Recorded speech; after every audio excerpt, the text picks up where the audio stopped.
Who knows? Good afternoon, guys. Uh, I want to talk today about insulin resistance, my favorite topic. So, look, you guys, there's one thing that's affecting most of us, and it really affects our gut. And from there, it affects the rest of our body, and that's insulin resistance. In fact, 93% of us are metabolically unhealthy, and at the root of metabolic disorder is this thing called insulin resistance. I know most of us haven't heard about it before. I worked in medical for years and nobody ever talked about it. In fact, I was sick for years and I wasn't getting better. And doctors were frustrated because multiple doctors couldn't figure out what was happening, why my blood pressure was high, my joints were failing, my hair was falling out. All of these things were happening, and my A1C and my blood glucose were normal. So only a couple of years ago did those numbers ever get out of range. And that led me to this place where I'm figuring out what happened, what's happening to most of us. So if you're going into doctors and you're feeling frustrated because you're putting on weight or you have any of those symptoms, high blood pressure, maybe it's PCOS or erectile dysfunction or arthritis, or you just feel like you have some brain fog that you can't get rid of, your head hurts, you're having migraines, you're feeling cold after you eat or hungry after you eat, and you're not getting answers. Maybe you're even having neuropathy where you just can't hold on to things or your feet hurt.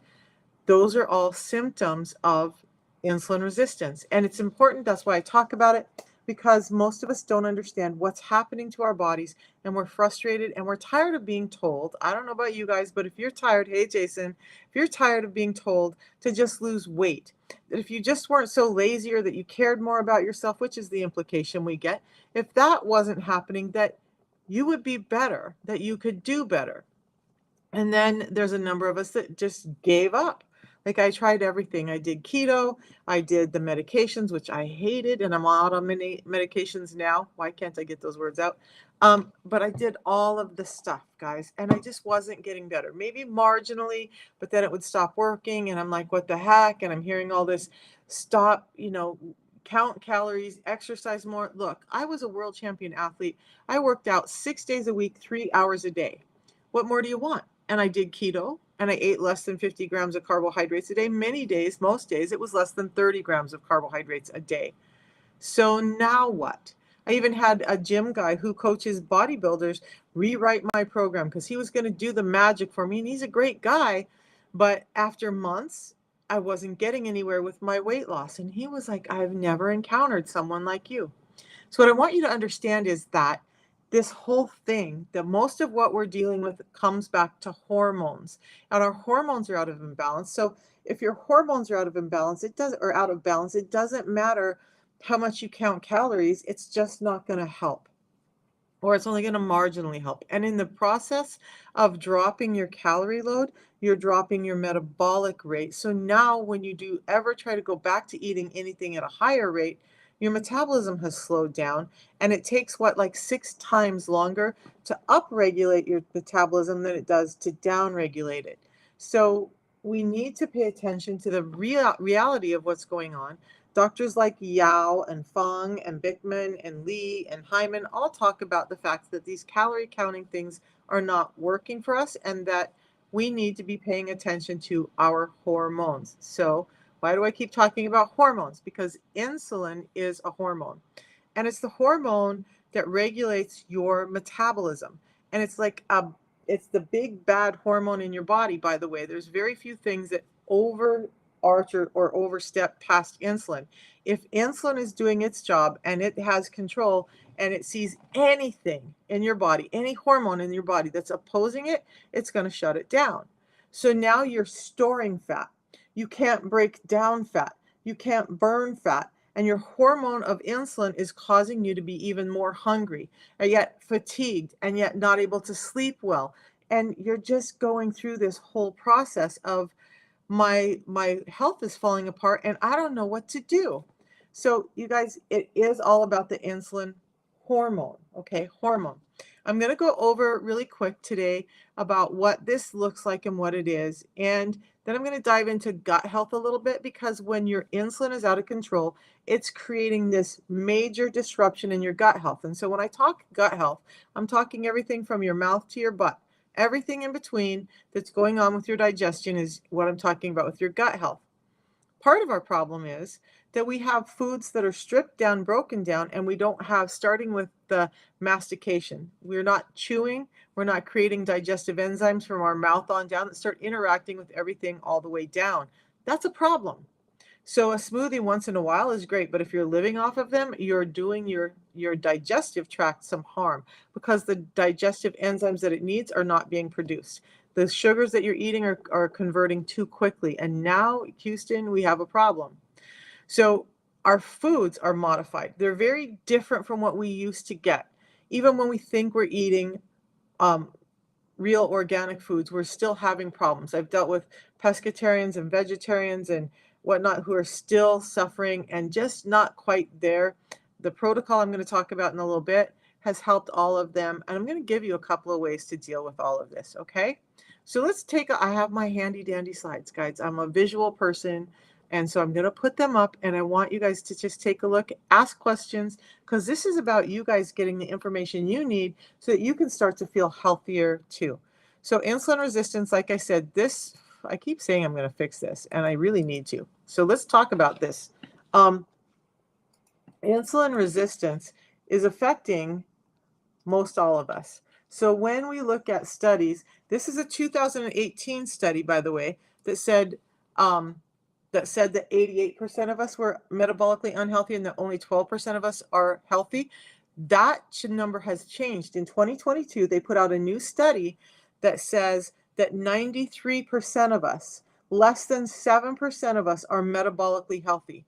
That's like a 5% increase in 4 years. So it's getting worse and it's getting worse and it's getting worse. And it's not just affecting us, it's affecting our kids. We're seeing kids younger and younger with type 2 diabetes, acquired diabetes under the age of 10. Kids as young as 6 years old are being diagnosed with that. That's devastating. Kids under 6 years old are being diagnosed with non-alcoholic fatty liver disease. It's forcing kids to go into puberty about 10 years too early, which is causing all kinds of problems for our kids. And we wonder why all of this is happening.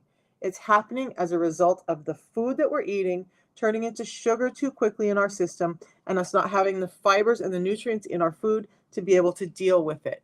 It's actually a very simple problem to fix if you know how to fix it. And medications are not necessarily the right way to go. Dr. Jason Fung says you can't fix a dietary disorder with medication, and I would agree. Since this is a dietary related disorder, and almost every chronic illness that we have today that's lifestyle related links back to this, why are we addressing it with medications? Why are we not going back to look at the food that we're eating and understanding that that's what's making us sick? Now, on top of that, you guys are like, well, shoot, I can't do anything right. There's nothing in this world that I can do. And I get it. I've been there. I've been there so often. So the thing is, it can be fixed. It doesn't take medications. And just hang on tight for a minute because we're going to go over all of it. One of the most important things to me, there are several important things with this, is the fact that this is causing cardiovascular problems, right? So 95% of hypertension is linked to insulin resistance. That's a pretty big number. So if you have a blood pressure that's 130 over 80 or higher, you are likely insulin resistant, most likely insulin resistant. Then we look at this thing where we're losing 18 million people a year, which that number is even higher now. So about 50,000 people a day are dying from cardiovascular diseases. Those same diseases, 80% of them are caused by long-term high blood pressure. So those are some pretty big links down to insulin resistance. And how many of you guys have people who are suffering from this? High blood pressure, cardiovascular diseases, kidney problems, liver problems, IBS, Crohn's, gastroparesis, acid reflux, and so many more things we're going to talk about, all linked to one thing called insulin resistance. That's why I talk about it every day. So insulin resistance really is just this factor of, I say it over and over because I want everybody to understand. We're eating food, it's converting into energy or glucose into our system too quickly. We're only supposed to have about a teaspoon of glucose, blood sugar, in our system at any given time.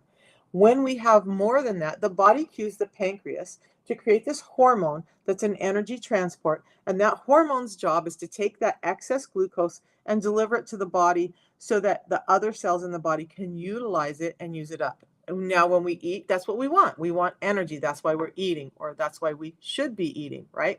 Most of us are eating now for pleasure instead of for health. And I'm guilty of that too, guys. I love all the good foods too. I'm not, there's no judgment here.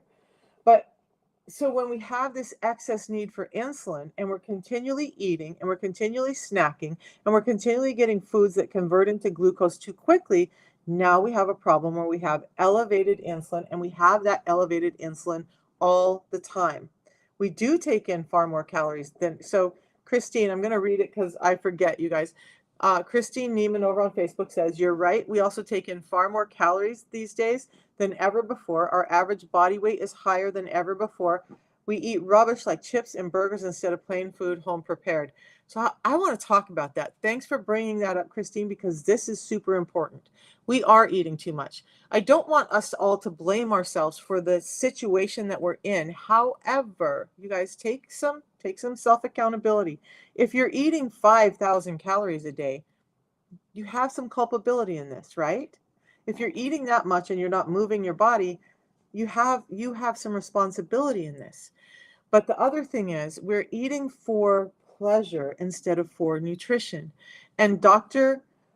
Fung will talk about the fact that we need to kind of dull down our food, because when we're giving our palate these super tasty things all the time, now it's craving that. Well, how do we get super tasty foods? Through sugar and through high amounts of fats.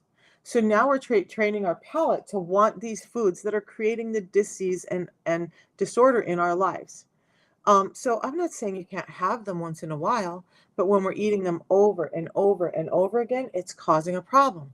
So our body weight is higher than ever, Christine said, and I agree. So the doctors are also saying this: how did we go from a generation ago to being overall lean and healthy to now one generation later, we're all overweight. Our kids are being diagnosed with diabetes. Our kids are having non-alcoholic fatty liver. We're all struggling with weight. We're all struggling with hormone issues. There's more thyroid issues. There's more gut issues. There's more non-alcoholic fatty liver and kidney failure and heart disease than ever before. Genetically, we do not change that much in one generation. We just don't. And so doctors are like, well, if it's not this genetic change over one generation that's caused all of this, what's the problem? What's happening? Again, it's our food and the fact that we're relying on our body to do a job that it was never meant to do because of the total junk that we're putting in. Okay, so when we have this excess sugar and we're relying on the pancreas to create more insulin, that pancreas also gets tired and starts to have problems as well. But I want to go over real quick why we have this paradigm of, well, Misha, you're telling me we could be insulin resistant for so long, but yet I didn't get diagnosed with diabetes for a long time. And so why is it that if you think I'm insulin resistant because I have all of these symptoms, or maybe you're like me, like I have all of these symptoms, but my A1C and my blood glucose is normal. Let's talk about that real quick. When you're starting to become insulin resistant, you have way too much insulin in your system. That is cueing when you start to become insulin resistant, because way too much of anything in your body causes problems.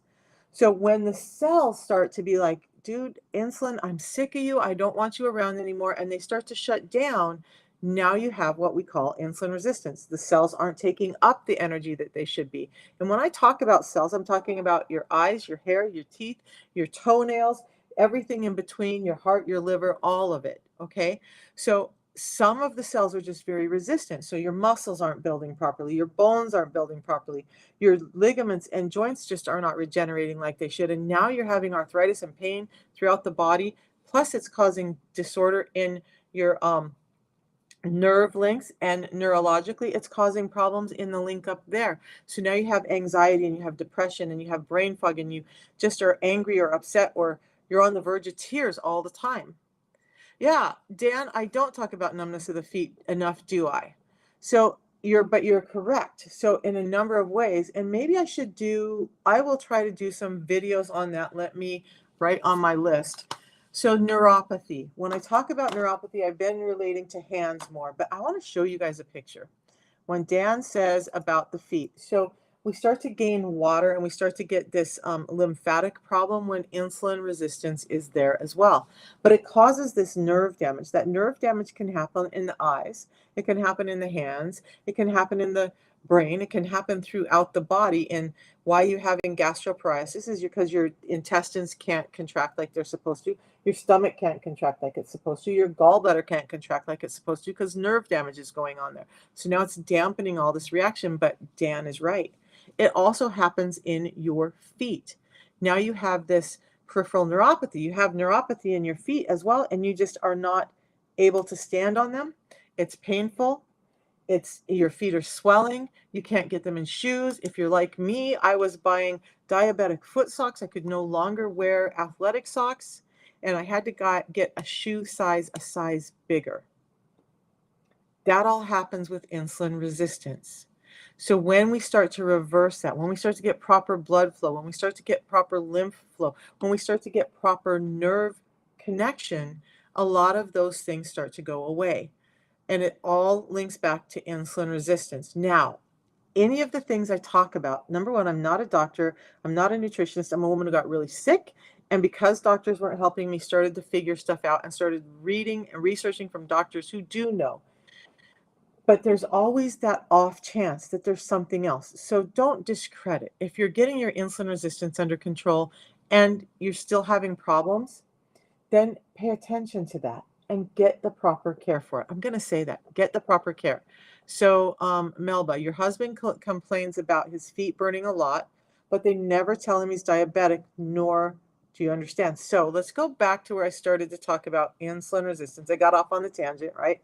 Tangent. My middle name should be Tangent. That's really reality. Let's just put that up. Misha Tangent Fayant. That's the name. So all right. So when your cells start to become insulin resistant, now you have all of this insulin in your system, and it's trying to carry around all of this glucose or energy that we've provided our body with, but nothing is taking it up. And it's like, well, I have to get rid of this because this person keeps putting more energy in. So I got to go back and do this job. And it starts to offload it in your fat cells. Well, at some point, your fat cells start to become insulin resistant as well. And when that happens, they're spilling that blood glucose that should be stored in them because they're energy storehouses. That's what your fat is for. It starts to spill that back into your bloodstream. Now, Melba, they'll start to have high blood sugar and they'll start to have high A1C, and we'll start to see changes in triglycerides. Oftentimes you might see changes in triglycerides before you get the A1C and blood glucose changes. That happened to me. Okay, my blood glucose and my A1C and my triglycerides were normal for years. And people kept saying, you need to have this checked, you need to have that checked, because I had all these symptoms. And I was like, I did. My labs are great. My labs are great. I'm working out, I'm doing keto, I'm doing great. No, I wasn't. I was still insulin resistant because in the absence of the end stage, when you start to become diabetic, you're not understanding that. So Dr. Bickman will say there is a test, you guys, that you can do if you really want the medical thing. Get a fasting insulin test. We should be looking for that before we're waiting for high A1C and high blood glucose. Because by the time that we get that high A1C and high blood glucose, you could be like me. Now I lost my gallbladder. I've lost 3 joints. My eyesight was damaged. My liver was damaged. All of these things happened because there was this silent thing called insulin resistance going on in the body that nobody was catching until it became bad enough to show up in those specific labs. So if you're concerned, check it out. Now I'm going to give you another calculation because this is another symptom of insulin resistance, okay? If you find your labs, I want to show you this first, and we'll go back to that calculation. So I gotta go through the slides, or it's gonna tweak my brain out, you guys. All of these things, I just rattled off all this stuff, and you guys can type in diseases related to insulin resistance. You will find a ton of graphs out there and a ton of symptoms out there, and it's starting to be more and more known as we find science to prove it. You guys, I get asked all the time, why wasn't this talked about 30 years ago? I don't know. Why didn't we have the energy of fit or the fuel-less cars 30 years ago because science is continually evolving. We're continually asking questions and finding answers. So science evolves. What we may have thought we knew 20 years ago is being disproved now, and we're finding other answers. In 20 years from now, who knows? Maybe there will be more answers. But right now, this is the answer we have. So insulin resistance is linked to all of this stuff. Sarcopenia, arthritis, osteoarthritis, type 2 diabetes, type 3 diabetes. Type 1 diabetics can be insulin resistant, although it doesn't cause it. It can be linked because of the same functions of food turning into sugar too quickly. PCOS, erectile dysfunction, strokes, high blood pressure, heart disease, all of that's linked to insulin resistance. And that's super important for our health. So we want to pay attention to all of those things. We want to understand that this is all linked to insulin resistance. All of these other diseases on this and disorders, vertigo, Meniere's disease, ringing in the ears, bleeding teeth and gums, hair loss, I stumble because I know I've caught so much crap, you guys, but there's science behind it. So I want to try and say this without triggering somebody. But insulin resistance is linked to these neuropsychiatric disorders like Alzheimer's, Parkinson's, yes, autism. Okay.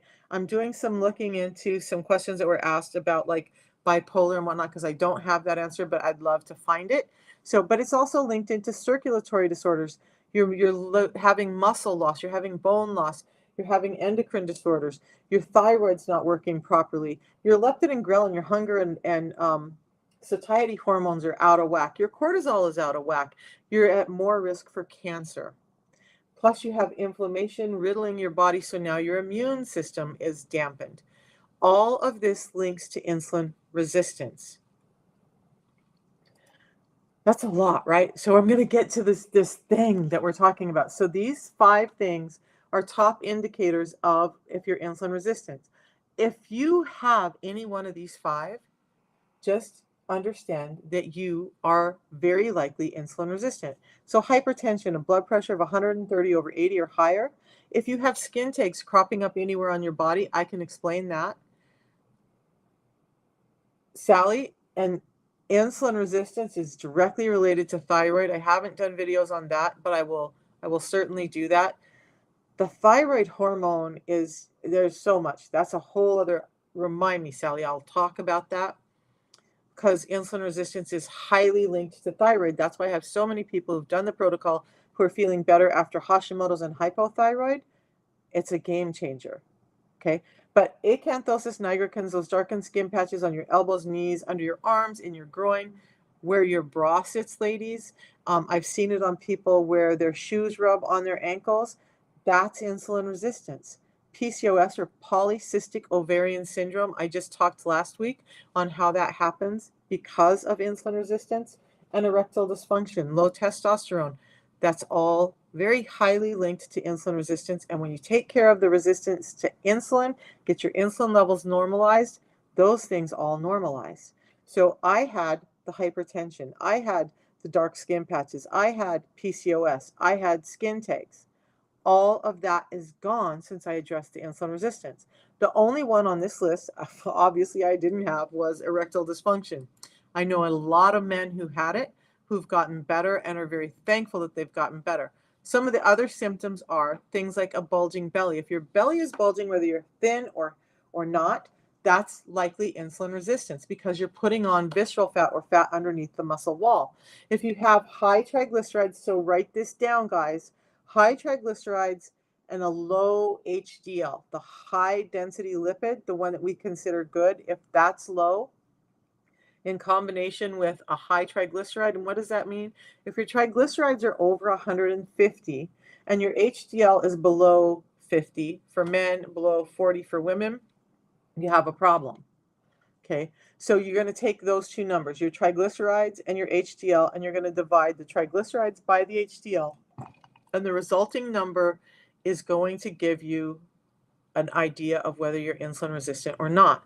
What I want to say is, even if you do this and you seem like everything is normal, but you have all the symptoms, since this is dietary that I'm talking about, why not just start addressing the symptoms? But that number, according to Dr. Bickman, that number should be below 1.5. According to the NIH, it should be below 2. Now, since Dr. Bickman's a specialist in metabolic health, I'm going to listen to him. Now, where they agree is anything between 2 and 3, you're starting to have a problem. If you get to a number that's 3 or higher, you've got to start addressing it before you have all of these other devastating disorders happening to you. Okay, so fasting insulin test, go by these symptoms, or do this calculation, and that should give you a good indication if you're insulin resistant or not. Some of the other things are like Dan said, was that swelling and that neuropathy in your feet. Okay, if you're constantly hungry, especially for sugars and salts, if you're hungry right after you eat, like you eat a meal, that kind of meal where you got to unbuckle your pants because you're just so full and yum, that was good, but a half an hour later you're starving, that's insulin resistance. If you have chronic fatigue, migraines, headaches, body aches and pains, it's likely insulin resistance. A lot of what's diagnosed as fibromyalgia can be relieved when a person becomes insulin sensitive. So all of that, you guys, all of that links in. So I wanted to talk about this. Okay. So has anybody had this phenomena where you eat a meal, even whether it's a big meal or a small meal, when you eat, you get cold afterward. You get like goosebumps and you get shivers and you just want to curl up under a blanket and you're really cold and you can't figure out why this is happening. Every time you eat, it's insulin resistance. And when you get the insulin resistance under control, that body temperature normalizes, and it has to do with your blood sugars and how that's metabolizing in your body while you have that drop of body temperature. Okay, so understand, I went to doctors, I asked them, I said, this is happening. I asked, nutritionists, I asked all these people, and nobody gave me an answer. The Dan as asking me to speak more about blood spike. Is that blood sugar spike or blood pressure spike? So I need some clarification on that, and then I will happily address it, because we're about to address the blood sugar spikes. And Melba asked, why do they act like your thyroid is on the mark, but then say you're hypo and give thyroid meds? It's confusing. Wow. Okay, so in the presence of insulin resistance, your cells aren't taking up the energy that they need, correct? But it's also causing inflammation. And I've been explaining this, I don't know, you guys, I hope that my visuals help.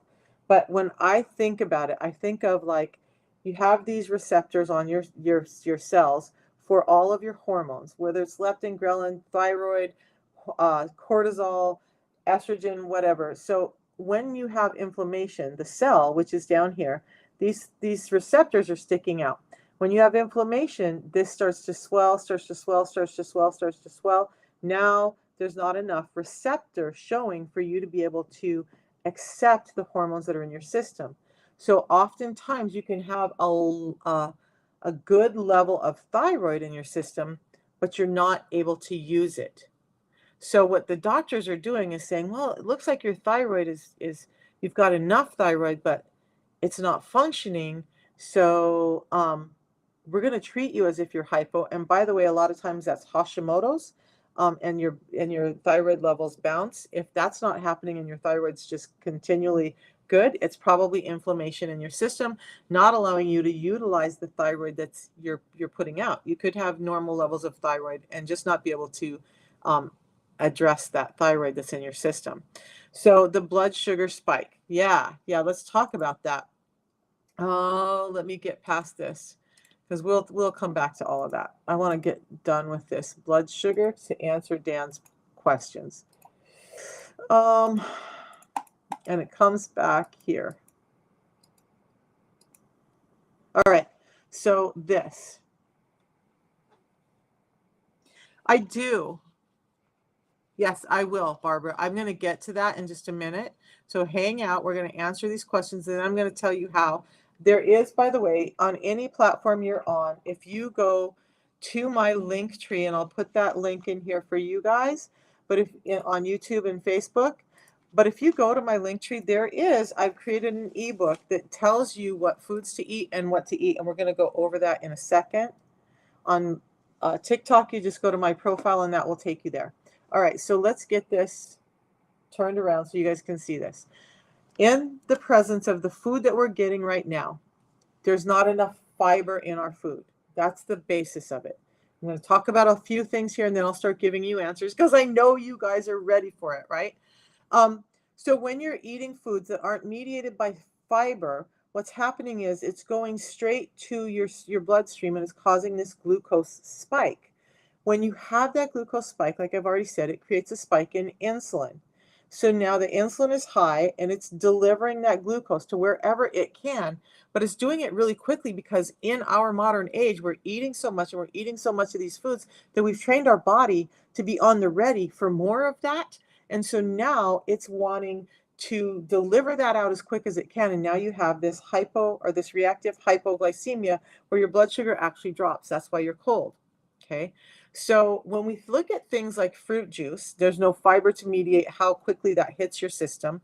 That's causing a problem. When we look at grains and stuff that are highly processed, those are going to sugar in the system too quickly. That's causing that glucose spike. And when we have, you guys, this is the new one for me. I just learned about this from some doctors in this last month. But when we're doing smoothies, we're pre-breaking down that fiber and it's not working the same way for us. And so now we're still having an insulin spike. So this is what's happening in your bloodstream. You're having these insulin spikes when we eat because we don't have enough fiber. And then it keeps that insulin high. So with what we're going to talk about in a second, we're talking about bringing that down and slowing down the delivery of sugars into your system. So I'm going to back up through these slides and we're going to get to I want to give you guys this resource real quick because, look, although I represent a protocol, I want you guys to get better. Okay, so this is not it. Okay, so the 6 simple principles. You asked about that. Let's talk about that, then I'll answer this other question. Your vegetables can be causing an insulin spike depending on the vegetable you're eating. Yes, in part, it can. Absolutely. So if you're eating cruciferous and dark leafy green vegetables, vegetables that are high in fibers and lower in glucose, check the glycemic scale of your vegetables. That will tell you how much it's going to spike your sugar, thus for spiking your insulin. Okay. If you're getting in a good amount of fibers, like some people do a really great job of getting in a variety of fibers in a good amount, and so they're not having this problem, that's great. But not everybody's doing that, okay? So you want to get in fiber first. So plant-based, you're asking that question. So I'm going to agree with you. Fiber first. Get in a wide variety of fibers. My A1C was fine for 40 years before it got bad. Okay? And this is information coming from doctors who are talking about nutrition and food as medicine. Okay, so fiber first, and then you want to prioritize protein. So whether you're plant-based or whether you're carnivorous, you want to prioritize protein as the next thing in your diet. Plant-based, you're probably getting a lot of that. Hopefully you're tracking your protein. I am not vegan. I tried it for a year, so I cannot spout off all the vegan types of protein. But if you download my ebook, there's a list in there that you get of the proteins. So fiber first, prioritize protein. This is going to how you eat and how you fix it. If you're not doing the protocol, I'm going to go over the protocol in a minute. I choose to supplement my fiber because I don't live a life like plant-based. So I'm not getting in as much in a variety of fibers. So I supplement my fibers to make sure that I'm getting the right amount. Then I prioritize my protein. Then I fill with healthy fats. And does anybody know what healthy fats look like? Because I'm going to tell you it's probably different than what you think. So I'm going to go over those in a second. Then you want to control your carbs. I'm going to go over macros in a second and explain what fats, proteins, and carbs are. Because yes, vegetables, plant-based, you already know, vegetables are carbohydrates. Then you want to watch the clock, and good that you fast a lot. I would be careful with long-term fasting too often because that can cause hormonal problems in women. Make sure that you're getting enough nutrients in your day.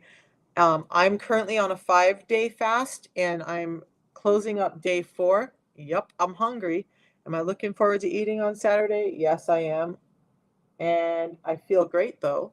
I feel really good.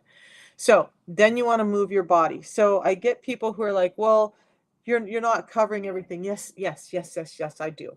Move your body. If you want to go out and run, go out and run. If you want to go lift weights, go lift weights. If you want to get on a cardio machine, do that. If you want to go take a walk in nature, do that. I choose to do right now qigong, some shiatsu, some more gentle movement because I'm 59 and my body's taken a beating. So I'm not like a 59-year-old who's never had a broken bone. I've had like 20 in my body. I have 130 inches of scarring from all the damage that's happened to my body. My life looks a little different, but just move your body. You know, one of the best things you can do, because it's good for your heart and good for your brain as well, is to dance. So close the curtains if you wanna, turn on whatever music you like, dance while you're cooking, dance while you're doing your chores, get your body moving, okay? So, yeah, you know what, I generally do a 7 to 10 day fast, but I'm playing with keeping it at 5 days and maybe doing it more often, like once a month more often, because sometimes the 10-day fast is just like, ugh, I don't want to do that again. So it takes me a little while mentally to get reintroduced to it, but I think that a 5-day fast, it seems like maybe more manageable. You passed out day 3. So I'm gonna say I still take in my vitamins and minerals. I've listened to a couple of fasting experts, and I will make sure that I'm getting in proper nutrients.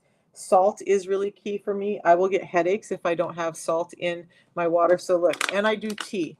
Plant-based. I do our tea because our this protocol that I'm going to talk about is um, all plant-based, by the way.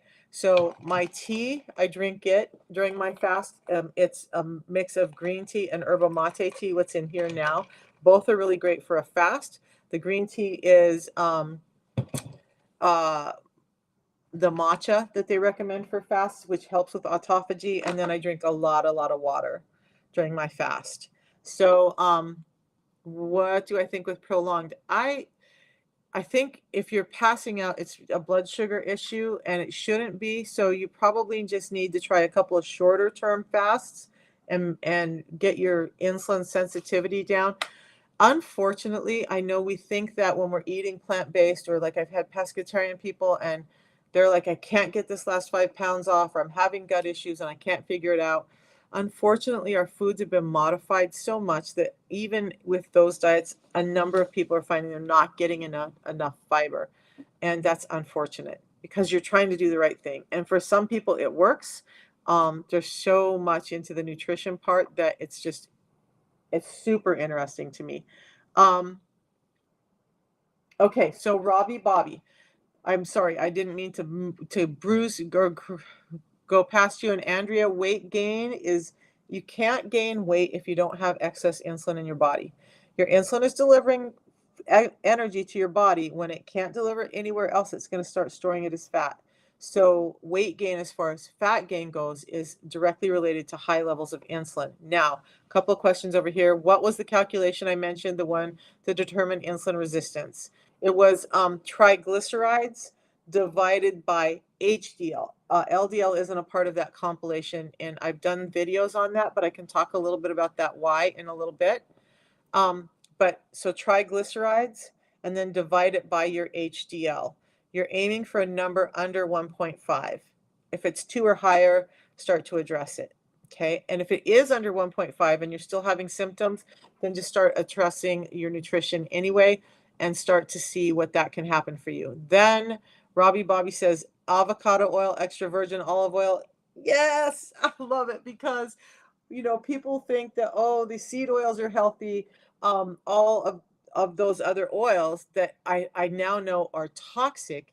So the oils that I love in my diet, that the metabolic scientists, and I'm really happy to report that all of them that I've followed so far all agree on these oils. So um, I was painting again today, guys. I'm a mess. Okay, extra virgin olive oil, Robbie Bobby, is absolutely correct, and avocado oil. I want to talk about those two oils really quickly because I want you to make sure that you're getting the right thing. If you go to the store and you buy the light olive oil. That's a seed oil with some olive oil in it so that they can label it as olive oil because it has enough of that component for them to label it. If it's the healthy kind of olive oil or avocado oil, it will be in a dark bottle. And the reason being that in that state, those oils will go rancid when exposed to light. So you need to make sure that the olive oil or avocado oil you're buying, check the labels and make sure it doesn't have other oils mixed in it and that it's in a dark bottle, and know that it's only going to last a couple of months on your shelf. Don't buy extra virgin olive oil and 6 months later think that it's going to be healthy for you. That's got to go and you got to get some new stuff. If it's healthy for you, it's going to spoil quicker for those two oils, and it needs to stay in a dark bottle and it needs to stay in a room temperature spot, not too hot. Okay. Then coconut oil is really great. I love coconut oil because it has a lot of antibacterial properties, so I use it all over my body. I use it on my skin. I use it in my nasal passages. I use it on wounds. I use it to help disperse. Yes, I do essential oils, so I use it for that as well. I love coconut oil for cooking and for everything else, medicinal purposes as well as cooking. Then you're going to pay attention to butter and ghee. So butter is, and again, check the label because I'm finding that there's a lot of labels out there that will say that it's real cream butter. And it's a little bit of butter with a lot of margarine in it. Or they've added other oils to it so that it makes it cheaper for them to produce. Make sure that it's whole milk butter, that it doesn't have other additives to it other than maybe some salt. If it does, it's not the one for you. And butter's actually really healthy for you guys. Now, if you have problems with dairy, then you want to try and use ghee because it has some of the proteins and stuff that are causing the reaction for you with dairy removed from the ghee, but it's giving you all those healthy fats anyway. So butter and ghee. Then you want to just leave the fats on the meats that you eat. Stop stripping the skin and the fats off of your chicken. Stop cutting the fats off of your steak because you know it's just making the steak dry and tough anyway. Those fats are not what's causing cholesterol in your body. This process of your liver converting fructose and too much sugar is part of what's causing this internal cholesterol that we create, not a dietary cholesterol. And that's where the problem is. Okay, so how do you sort your insulin? Andrea, I will go back to, if you missed the symptoms, I will go back over them in a minute. But if you think that you're insulin resistant, we're about to go into the protocol that I use. So I just went over these 6 simple principles, right? Fiber first, prioritize protein, fill with fat, control carbs, watch the clock, and move your body. I love intermittent fasting. I'm going to be doing some videos on some different types of intermittent fasting because y'all know I get bored, right? And so does your body, by the way. So you need to switch it up every once in a while. And that's why I like doing extended fasts, not just for the health benefits of the extended fast, which I've been trying to give you guys updates on every day on my main page, but because it kind of shocks the body and it allows the body to go, oh, hey, pay attention to what she's doing. Okay, so we can go back over a number of these questions in a minute. I do want to say that paying attention to those principles, especially that little bit of fasting, is going to help your insulin resistance dramatically. By like day 3, I'm on day 4. By day 3, my autophagy has gone up. I've switched from burning insulin or sugar for, like the eaten sugar for fuel, to burning fat for fuel. Okay, so now I'm in fat burning mode. The energy I'm getting is coming from fat, from my liver, from my visceral fat, and hopefully from my subcutaneous fat. And I have enough fat to burn. I'm not losing muscle. Okay, I'm not losing anything important. Your body's really intelligent until you go into this really long phase where you have depleted your body. It's going to use up the stuff that it sees as negative, inflammatory proteins, fat, dead cells that need to go are all being eaten up in this autophagy stage, which is great for anti-aging. There's a reason my skin looks better now at almost 60 than it did at 52.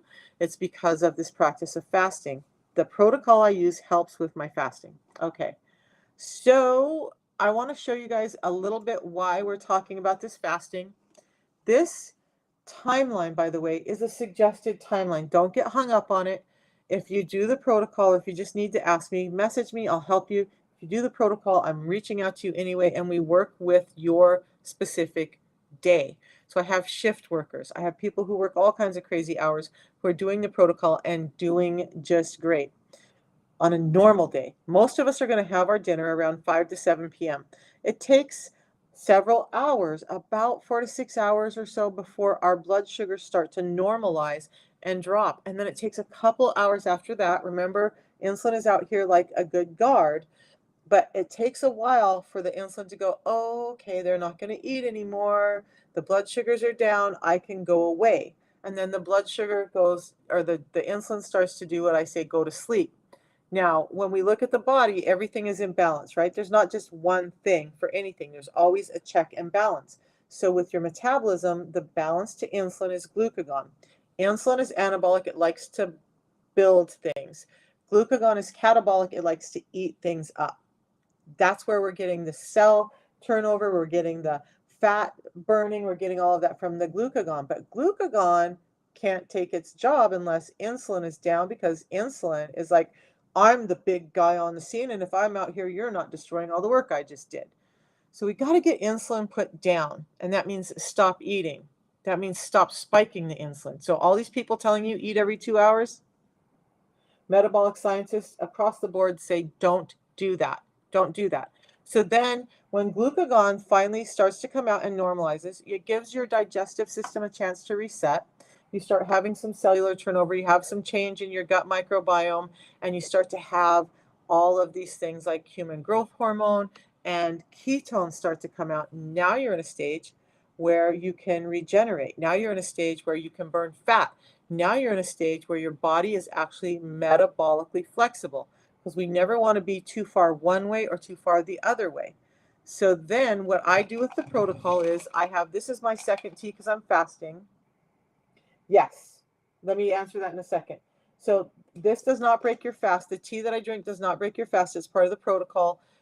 It actually helps with HGH or with ketone levels. It helps with fat burning. It helps with mental clarity. It helps with it has components in it that can cross the blood-brain barrier, help with that dopamine production in your brain. So I drink this tea every morning, and then I wait. So I count, and I do have, you guys, when you sign up with me, I have a great fasting app that I will share with you that helps you track, and it will actually count, like how far into your fast are you, when can you eat. I generally go 18 hours, but you only need to go about 16. And if that's too far for you in the beginning, only go 12. Okay, but you want to give your body a rest and be able to reset. If you're only going 12 hours, you're really not into a fat burning mode deeply yet. So that's why we go to 16. About 14 hours, you really start some fat burning, but then about 16 hours, we're shutting it off and having a meal. Okay, that's how we do this. Now, the question was asked, does this help you sleep better? Yes. It certainly did with me and many other people. So insulin resistance, I have this turned, you guys, sorry about that. Let me turn this. Insulin resistance is causing a number of things that are happening to have you not sleep well. So it's shutting off receptors in your brain. It's shutting off vascularity in your brain. It's causing some disorder there. It's causing you to gain visceral fat. That visceral fat not only builds up in your gut, but it builds up in your throat and your tongue. So obstructive sleep apnea and not being able to sleep can be caused by that. And getting that visceral fat out of the tongue and the throat will help you start to sleep better. Also, that the dopamine production and some other things going on in the brain, and the receptors of dopamine being shut down and the production of dopamine being shut down in the brain, that all affects your sleep, increases depression and anxiety. That's kind of an overview of it, Barbara. I hope that helps. It definitely helped my sleep. I sleep like a baby now. Okay. Like I was waking up 60 times an hour due to sleep apnea, due to pain, due to anxiety, due to a high heart rate, and I sleep through the night now. Why are insulin resistance diet only just now popularizing in society? Great question. That's a great question. So number one, scientists have been diving into it more now. The protocol that I'm about to share with you guys was developed, the one part of it, the pre-meal drink that I supplement with was developed about 16 years ago. The other part, which was actually developed as a mental health tool, but they found it works so well in tandem with this that about 3 years ago, they combined it into this system, and we've been changing the world with it. We now have cardiologists, neurologists, oncologists, and I'm missing one, endocrinologists who are recommending the system to their patients. In fact, one cardiologist in particular prescribes it to every single patient that comes through. It's in the PDR, it's prescribable. So if your doctor writes a prescription, you you can send that to your insurance to see if they'll reimburse it. Some do, some don't. It's food though. This is not medicine. It's not going to interact with any other medicines or prevent you from taking medicines that you're currently on, and you work with your doctor to come off the medicines that you're on. Now, when this came out, there was another thing that came out called metformin. And what do you think happened? This basically got buried by Big Pharma because they would rather you take a pill than understand that your health doesn't have to rely on them. Okay. So between a number of things like that, and honestly, do you think the food industry is happy that we're all talking about insulin resistance?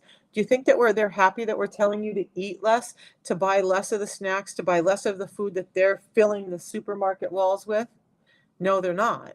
So there's a lot of power out there, but scientists like Fung and doctors like Fung, Bickman, Hyman, um, Pardeep, Yao, Lee, uh, I'm missing a couple, Pampa, and yes, Dr. Jockers, they all talk about fasting, they all talk about insulin resistance, and so we're starting to see it more now. It's just like, so when we talk about fats, why everybody went to the low fat, what is it, over 60 years ago when Ansel Keys started saying, fats are damaging us, and they shut that down. Well, the food industry had to start figuring out how to make food more tasty, plus foods that are devoid of those fats have a better shelf life. Okay, so now we've taken the fats out of our foods, and instead, what flavors food the best besides fats? Sugar. Okay, so now we started pumping our foods full of sugar. It has better shelf life, it sells better, it keeps you hungry longer, you're going to ingest more of it, plus you're getting sick and you're buying medications to boot, and those two are like hand in hand, husband and wife. And so there, I hope that answers a little bit. It's popularizing now because people are becoming aware of it. PCOS used to be thought to be a genetic disorder, and we now are understanding that it's more driven from insulin resistance. So now we're reversing what we're doing with some of the care for those things, and we're starting to address the diet first. So if we address the diet first or the insulin resistance first, and we still have a number of problems, then we can go address those. But I think the easiest thing for most of us is to understand our environment is jacked up.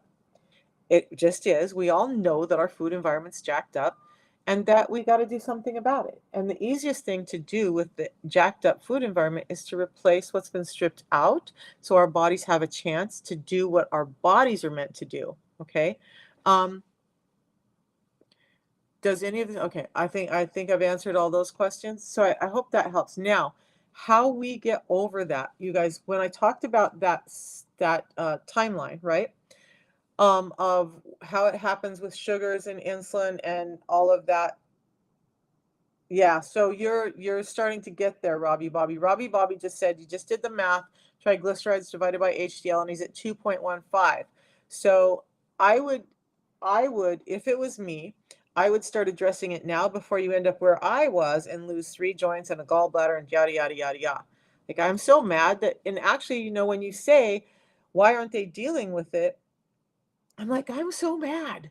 Do you think that I enjoy the fact that I've had 3 joint replacements and my gallbladder removed, which is now messing with my hormones and my thyroid and all that? No, I wish one doctor would have had the cahoots, the cojones, the whatever to talk to me about this back then. Is aspartame just as harmful in that aspect then? Seems aspartame. So there's a difference. I don't like aspartame. I've had a number of doctors tell me aspartame can be very damaging. I don't have the scientific papers. I can't hold all of this information in my head all the time. Aspartame, for me, aspartame, no. Stevia and even sucralose, yes. Aspartame, if I recall right, has been shown to actually exacerbate some insulin resistance, plus it causes a lot of other things going on in the body. Okay? You guys, and here's the thing. We need to stop trying to eat everything so damn sweet. All right? It just is too much for our bodies. We love the taste of it. I get it. But everything that we love doesn't have to be all the time. It's just not great for us. You're very, very welcome, JE. Um, I know one naturopath, because I've always leaned more towards natural solutions than medications. I was doing a sleep aid because we hadn't addressed the insulin resistance. You're right, nobody was talking about it, but I couldn't sleep. And so I was taking a supplement that was all natural, and she loved the supplement except for the fact that it had aspartame in it. So let me write down aspartame as well, because I'd love to go find that information. I just don't want to speak out of turn and say something that I'm not confident in saying. I just know that from what I've seen in the past, I don't like aspartame, and on the recommendation of the PhDs who are actually naturopaths or osteopaths, I don't like it from their insights as well. So sweeteners. So I think we need to, yeah, I think Andrea, I'm not sure if you're asking, like, we need to stop eating so much sugar. Is that in relation to sweeteners? Yeah, we need to stop eating everything so sweet. I think it's better to use like sucralose or even stevia. What's the one that I learned is even better than stevia? Gosh, you guys, I can't remember it right now. But there is a sweetener out there that doesn't spike your insulin near as much, but doesn't have some of the other effects. And I will find that and we'll talk about it tomorrow. But some of those sweeteners are a better alternative than high amounts of sugar. The best alternative is to go back to using fats to flavor your food.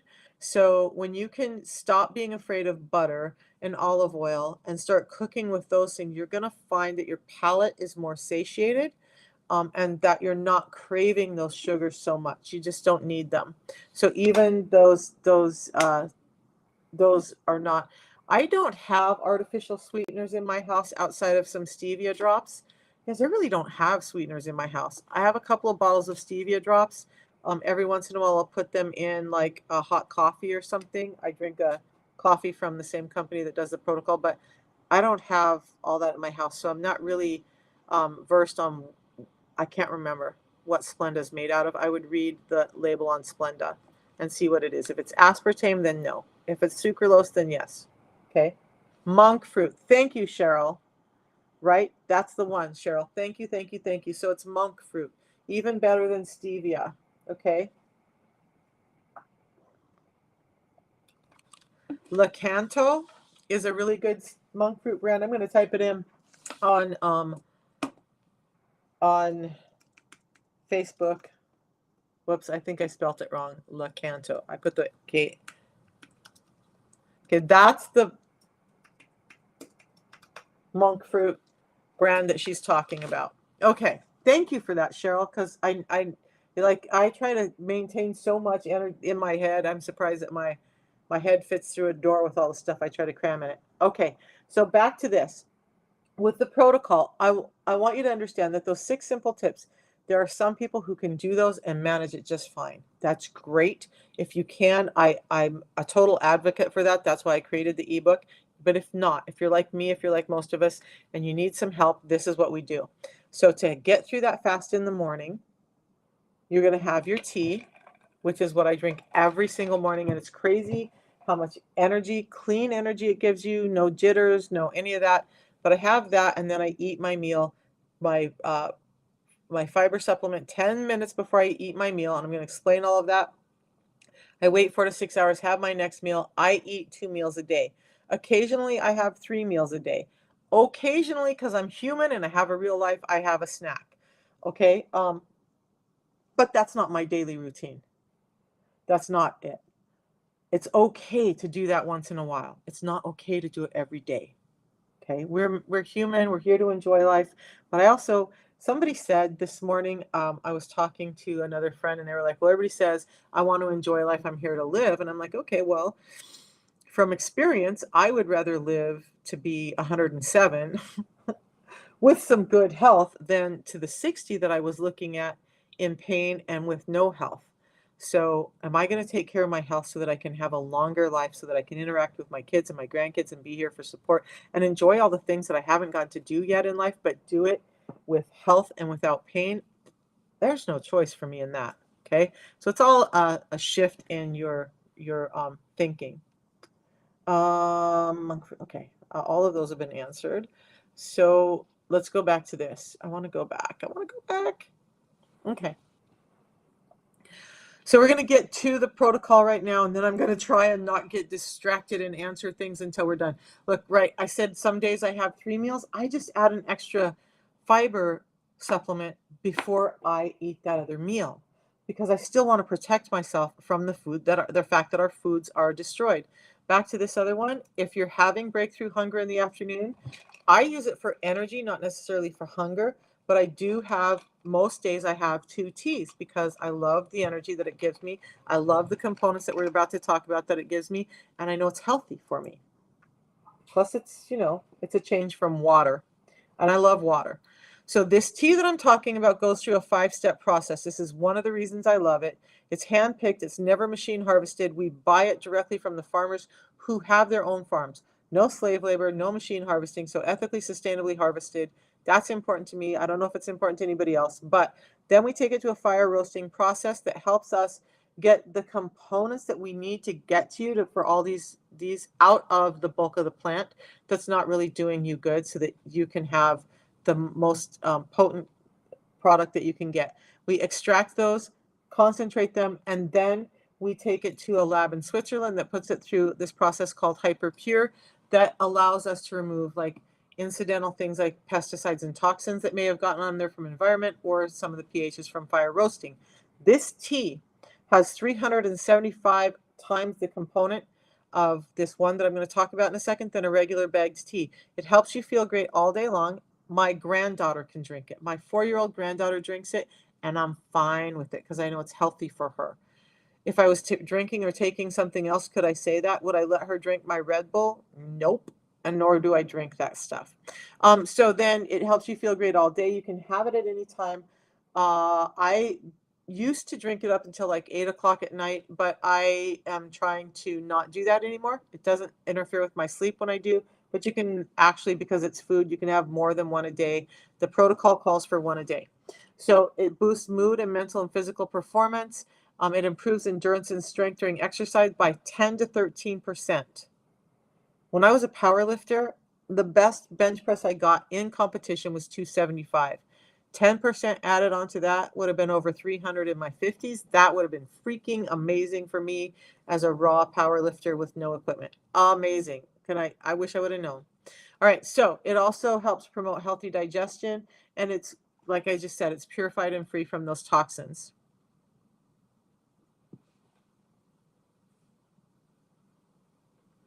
Dan, I don't understand your question. It says, is it most to take a work after meal? I'm not quite clear what you're asking. So can you clarify for me? And I'd love to answer.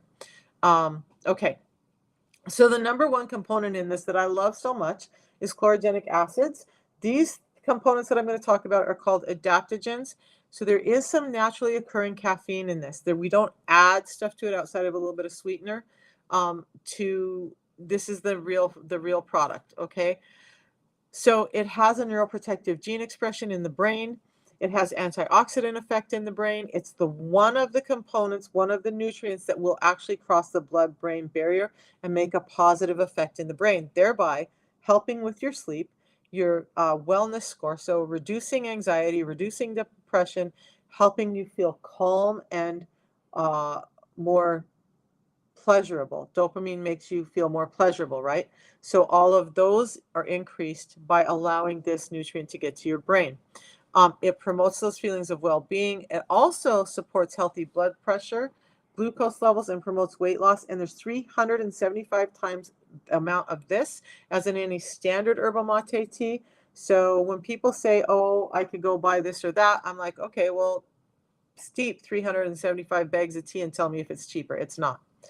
Then there's the theobromine, which is the best known as the mood boosting molecule found in high quality chocolate.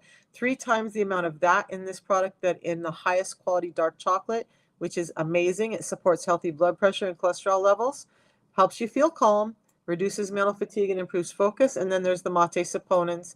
They help with triglycerides and the body's ability to burn fat, but also it has triterpenoid saponins. They're suggested to have human health benefits, including lowering your serum cholesterol and providing antioxidants and anti-cancer activity. And that's freaking amazing from one tea. So that's why this tea works so well. The second component, the pre-meal drink that I supplement my fiber with, has 4 different patented blends in it. We're going to go over those real quick. I already showed you what happens when you don't have fiber and how your blood glucose spikes. This helps slow that down. By the way, it slows a blood glucose spike by 27% with just 1 packet. But in there, there's this biosphere. Must I take a 20-minute walk after eating each meal? Oh, a walk? I would move. I wouldn't go sit on the couch. So Dan is asking that question. I wouldn't go sit on the couch after eating. I would keep moving for 10 to 20 minutes. 10 minutes is good. That's going to get more of that that glucose that you just ate into your muscles than into your fat cells. And it's going to help those cells be more receptive to the insulin as it's delivering that energy. Okay. Or, you know, what I used to do is, if eating after within 2 hours of a heavy workout, your cells are super open at that point and it makes you more insulin sensitive.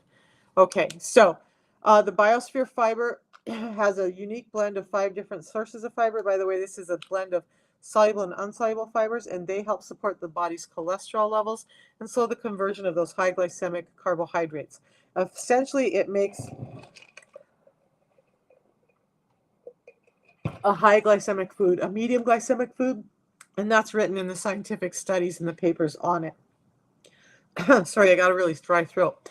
The 7X technology is soluble fibers, and what they do is when they hit your digestive system, by the way, this product thickens up really quick. If you don't drink it quick, it's going to be like pudding, and then you're not going to like it. So I mix it up and drink it down quick. That, though, when it hits your digestive enzymes in your gut, starts to gel up. For me, it helped coat and soothe an acidic gut because I had a really acidic gut before this system. But it also starts to expand, like that old Robin Williams movie, Flubber. It expands like that in your gut. So now you're starting to feel full before you even eat. You're less likely to overeat. It's encapsulating the foods that you're eating and slowing down. I'm not sure what a nectar. Not sure what that is. Can you clarify for me, Jenny? Because I really want to understand. Yeah, aspartame bad, right? So then it's gelling up in your gut. It's encapsulating the food that you eat, slowing down the delivery of those fats and sugars. So what happens is you stay full for longer. You're not hungry right after you eat. The sugars are not hitting your bloodstream as quickly. So now you have a slower, lower blood sugar spike, which means insulin is allowed to take a big breath and come down. And so we're not having these high insulin spikes that's causing you problems. And that's how the system works. So, but they've also gone through and said, okay, we want to make this heart healthy. So they've added these plant substances that help control cholesterol in the body, making it more heart healthy. And then they've said there are specific vitamins and minerals that are really great for metabolism. And so those have been added in as well, all in that one pre-meal drink. So is it psyllium husk? No, it's not. It's specifically scientifically designed and clinically studied to do this to address your insulin resistance. By the way, we do have studies with like American Heart Association, American Diabetes Association, the makers of the glycemic index, the University of Sydney, the top heart hospital in the world, the Cleveland Clinic, and a number of others, including Johns Hopkins. So this is not some fly-by-night, where did this come from? It's been around for a number of years. We're just starting to get it out there. In fact, you guys might be interested to know that the system was actually sold in pharmacies for a long time, but they found that because people weren't getting the support and the help that they needed, they weren't staying consistent.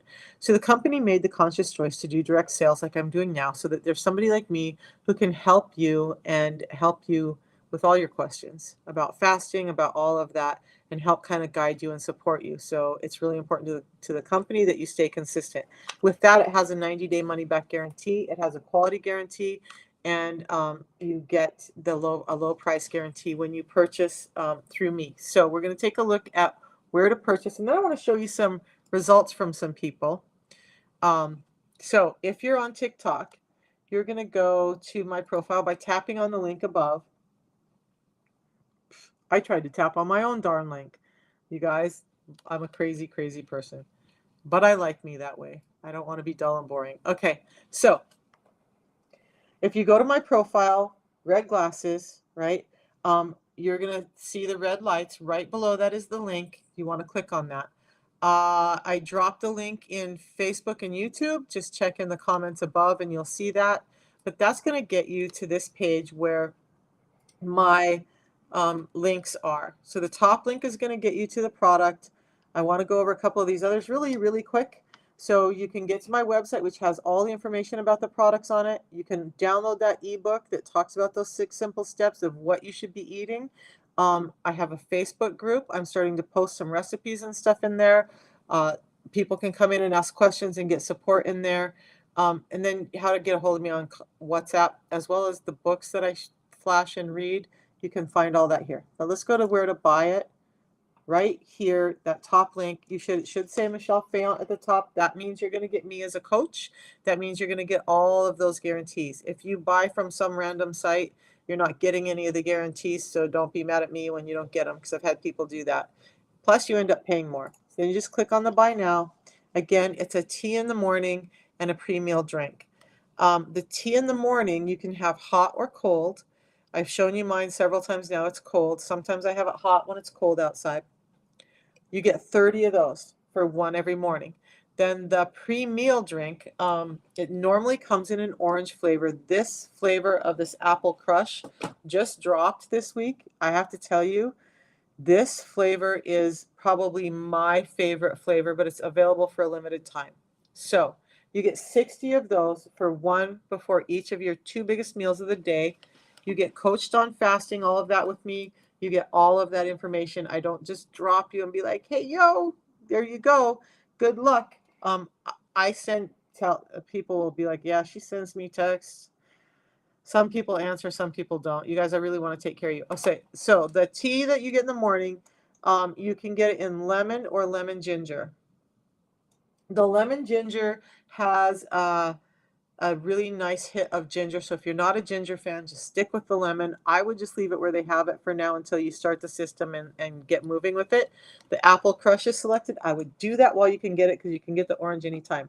It costs about $5 a day. So if you buy it one time, it's $159 a month. If you do the subscription, you're saving $5, but you're also getting an additional, you're getting shipping free, and anything else you add to in order after that, you get the shipping for free. You can cancel it at any time. So the shipping for me is about $9.99. So now I'm saving about $15 plus the first order. They send you a free hand mixer that's going to help you with the tea. I don't really use it for my pre-meal drink, but I do use it every day for my tea. That's the gift to you. Look, you also, guys, you get a 5-day email before they ship out your next one, so that you have warning, like, hey, yeah, I have this system coming out. Go check my bank account, because that's an issue for many of us, right? We need to know that our funds are straight, okay? And we get that. So you get a 5-day email. If you need to change it for any reason, you need to push it off, you want to change the flavors, you can do that. Also, in that first order, you get a bottle. So I usually mix it up to about here with water for my pre-meal drink, and just shake it in the bottle about 4 times and drink it down. That's that. So Jenny has lost 14 pounds. So Anna, I just showed you where to get it. And I would really suggest that you just get it through an authorized distributor, or you might get pirated product, you might get expired product, you're not getting coaching, you're not getting any of that. So just go to the link and order it there. That's where you're going to find it. Or you can go to my website and read all about it there. Jenny, amazing. How long have you been on it, Jenny? By the way, good job. That's crazy good. I just spoke with someone yesterday. You guys, we get these stories a lot. Um, I'm going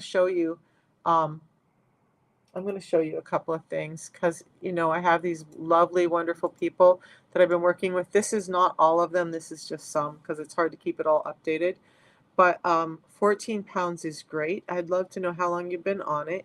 Um, I was on the phone with a lady yesterday who has severe lymphedema, has been unable to lose weight. She's not the first person that I've talked to with lymphedema, and she's down like 47 pounds in 4 months now. Her doctors are blown away. They are like, whatever you're doing, keep doing it. They've been working with her for years, not able to get her there. I have another woman who's bedridden, unable to get up for severe lymphedema. She's starting to see loose skin because the swelling and the edema is going down for her. So it's not just about weight. It's not just about those things. And you don't often see me do lives talking solely about weight because I'm not down with that. I want you guys to be cognizant of your health. I want you to be putting your health first. I want you to understand that weight loss comes as a result of being healthy. And weight loss that's not coming as a result of being healthy is damaging you. So be careful with that, okay? I'm going to take another drink.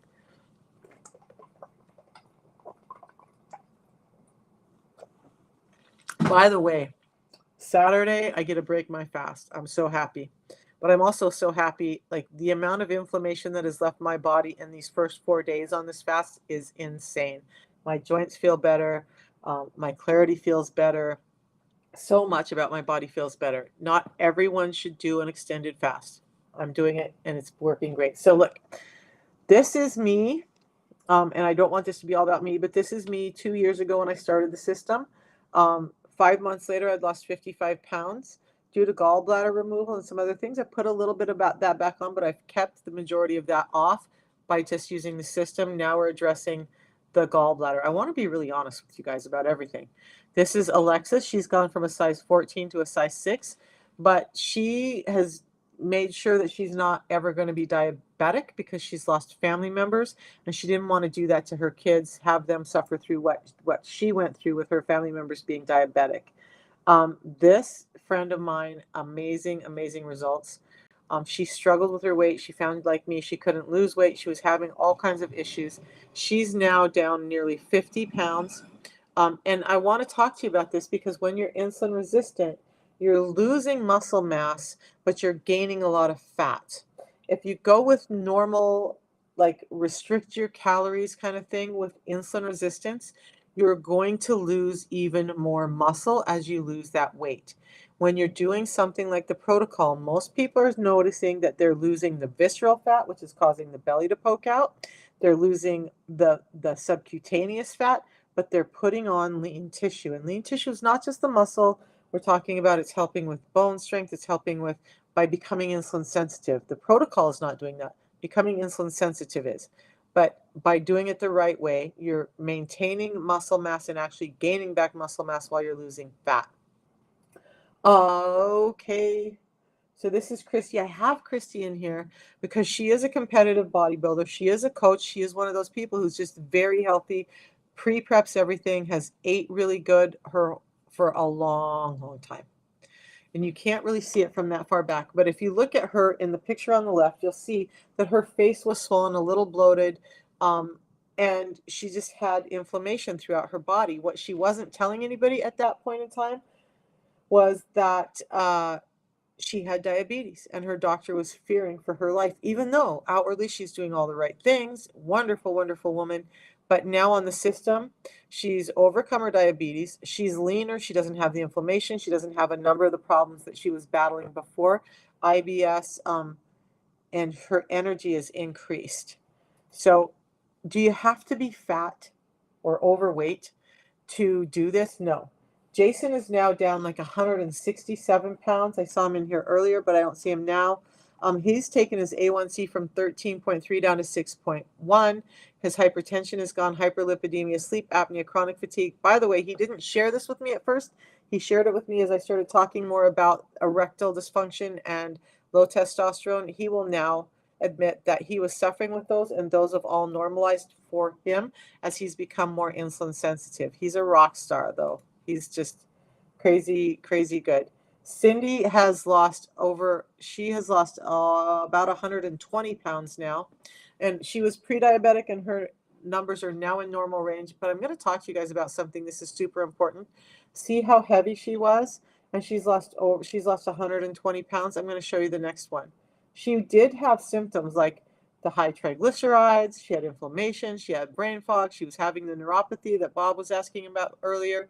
So she had those things, but her A1C wasn't high. See that? But when we look at Karen, she wasn't as heavy, but her A1C was crazy high. I think her A1C is now down to 6, and she's lost like 30 pounds. She's lost her sleep apnea, her heartburn, her chronic fatigue, her brain fog, and her diabetes is almost entirely reversed, but she lost far less weight than Cindy. So how was Cindy only pre-diabetic and so overweight, and Karen very diabetic and not extremely overweight? Ask me in a minute. I'm going to show you some more stories, and if you guys are really interested to see how that can happen, I will explain it. But you got to say yes, and then I'm gonna be that. And then there's Steffi. Steffi is one of my best friends, and she's a really good example for me. Tall, lean, even before the system. We just have different body types. So don't try to be anybody else. Be healthy from the inside out. Your weight will come off, and you will start to feel better, as you should. Now, Steffi, I didn't think she had to lose weight. She didn't say anything to anybody, but she was suffering. She didn't like the body she was in, and now she's super happy. She will show off her abs. She has 4-pack abs, and she doesn't do crazy workouts. She does do jump roping, but she doesn't do sit-ups. So I do want to show you. Oh, Dia has lost a ton of weight, improved her gut health, reduced her pain, and overcome a number of other things, including being a cancer survivor. By the way, surviving cancer, all the treatments and stuff that you have, will make you more insulin resistant, okay? So understand that every surgery, every injury you have makes you more likely to be insulin resistant. Head injuries can make you be insulin resistant. Crazy stuff. So this little man, type 1 diabetic, 11 years old, he has lost over 35 pounds. He's gotten his moods back. He's doing better in school. He's reduced the load of his insulin, both fast acting and long acting, and he's doing fantastic now. And he, out of his own mouth, said it was the easiest thing he's ever done. Would he rather drink this drink before eating than be shooting himself consistently with insulin in high levels? Yep, he would. So when you ask me, does it work for kids? Yes, I have. Like I said, my 4-year-old, she's now 5, granddaughter drinks my tea. She's not on the other part because she's not there yet. My 11-year-old granddaughter was pre-diabetic, so she's doing the entire system now. And my 14-year-old grandson also does the system. My daughter does it. I do it. My daughter-in-law does it. So you guys, it's a family affair for us because we're taking care of each other. And I'm going to get back to that answer. But yes, type 1. I have family members who are type 1 who are doing the system as well. When we talk about Dan, it was Dan, of neuropathy and the feet. This is my feet in 2021. Airplanes traveling was painful. My feet would swell so bad, and there would be neuropathy, and I had a hard time getting through the airport, and especially the change in altitude would cause problems. This is my feet now after being on and off a plane all day. No swelling. My insulin resistance is under control. The pain in my feet is gone, okay? So I'm going to shut that down now. Well, so Cindy, extremely obese, not diabetic. Karen, mildly obese, very diabetic. All right. How many of you guys have been told that, I can reverse this around now. You guys don't need to look at me through double screens.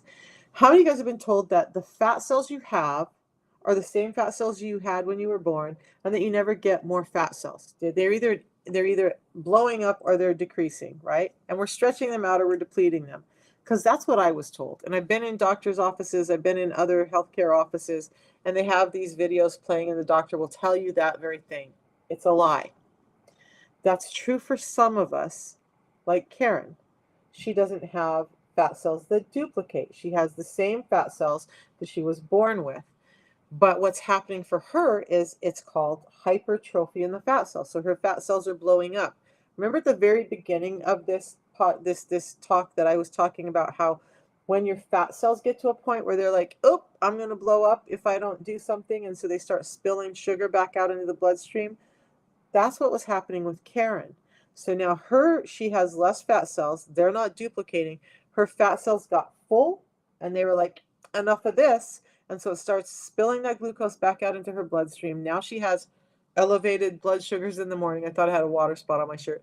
And she has a high A1C, but she's not extremely overweight. You'll see this with different ethnicities. Like I think there was a study with, or a Chinese guy I think was asking about this. Why did he get so diabetic, and he wasn't as heavy as an American who was extremely heavy and they weren't even diabetic. So on the other side of it, the other thing that can happen with your fat cells, and this is important when we start talking about some of those medications, your fat cells can be what they call hyperplastic, and that means they're multiplying like little bunnies. So Cindy most likely had hyperplasia or hyperplasticity in her fat cells where they were multiplying. So as she gets more insulin coming in, as she gets more energy coming in, her fat cells are filling up a little bit and they're like, oh, time to replicate because we got to make more fat storage. But even that starts to slow down at some point, and then it starts to spill slowly back out into the bloodstream. So Cindy got really big and then it started spilling out. That happened to me a little bit, which now I know I probably created more fat cells on my body than I had when I was younger, right? So that does happen to you. So if you're extremely obese and you're not having high A1C, it doesn't mean you don't have a problem. Okay. Now I want to talk about those medications a little bit. Those, those ones everybody's jabbing in their gut to lose weight. I've just been reading in Dr. Bickman's book more about that because I'm going to be honest, outside of listening to him talk about it, I haven't looked into it a lot. But what he will tell you, and some people are trying to tell you it's not true because they want to push that drug, right? Those drugs are forcing you to grow more fat cells. So that hyperplasticity of your fat cells is creating this space where it can store more glucose and get those numbers down. But they're also forcing cells to take in glucose that aren't ready to take in glucose. So can you understand where that would cause damage in your body? Can you understand maybe why people are having problems with their thyroid, why people are having problems with their liver, with their kidneys, with a number of other things? Because cells that are saying, no, I don't want you, and the drug is forcing you, you will take this energy because I said, and now you're sick. That's what's happening with those medications. So is there a reason I don't like them? Yes. Plus, they're making you nauseous to make you not be hungry. That wears off in about 2 years. So you're on the drug for about 2 years. You've lost this weight. Now you've multiplied your fat cells. You've caused this other disorder in your body and other damage in your body. You go off the drug because it's no longer working. You've never addressed the root cause. And guess what happens? Because you're still eating the same way, you're still not protecting yourself, but you're starting to eat more again. Now you have more fat cells. What happens? You gain more fat. And a lot of people who are coming off of those drugs are finding that within a period of time, they start getting bigger than they ever were. So, no, not a proponent of Wegovy, Trulicity, Mounjaro, any of those. I'm just not. That's my gig on it. I'm reading more about and doing some looking into what those drugs do so that I can better help educate you guys, because I don't want you to damage your health. One of the reasons I love the protocol is because it's giving you health back. It's not taking it away from you. Be wary of anything that takes your health away to try and make a number look good for the doctor's scale. Why would we do that? Why? But everybody gets to make their choice, guys. Everybody gets to make their choice, and I have to make my peace with that, whether I like it or not. I don't want somebody coming and forcing their stuff down me either. Okay. Whew, it's been a long one today. I appreciate you guys hanging out with me. Does anybody have questions that you feel you need answered? If not, I will be back at 8:30 in the morning. You guys understand? I'm going to laugh. I'm going to tell you guys a little story, fill you in a little bit. Two things I laugh about, two things that go through my head with my timeness. There was a woman on TikTok who was talking about ADHD and doctors talking about time blindness and how she has friends who are ADHD and they don't have time blindness. It's a bunch of hooey. I'm like, every ADHD person that I know has some problem with time. Me, so I try to be on here at 8:30 and I try to be on here at 3. Like today I was here at 3:06. Even though I tried everything, stuff happens. Like squirrel, constantly in my life it's squirrel. That's gotten better too. The other thing is I'm Native American and we call it Indian time. We show up. We show up when it's right. Anyway, that's a joke. But I will be here generally around 8:30 in the morning and 3 in the afternoon on the weekdays. I hop on the weekends when I can. But I'm here to answer your questions. If I don't know, I start making lists, and then it gives me an opportunity to go look for more things to answer for you guys. Okay? I appreciate you, Melba. Thank you for being such a great support and interacting so much. And everybody over here on TikTok, thank you as well. I look forward to talking to you again. And you know what? When I showed the protocol, I have so many people who say, I watched you for 6 months and then I decided to do it. And if you have questions about any of this, please let me know. You have access to my WhatsApp and I'm more than happy to help you. Also, I am between my daughter who has a Spanish speaking channel talking the same stuff and me. We're working on a cookbook or recipes for people who are on the protocol with us to help you guys along the way of understanding the direction of where to take your eating. And I take input for what you guys want to see in there, what kind of foods. So we're working on stuff for you. This is not just about selling the protocol, it's about getting your health back. And I look forward to seeing you tomorrow. Enough. We'll talk to you later.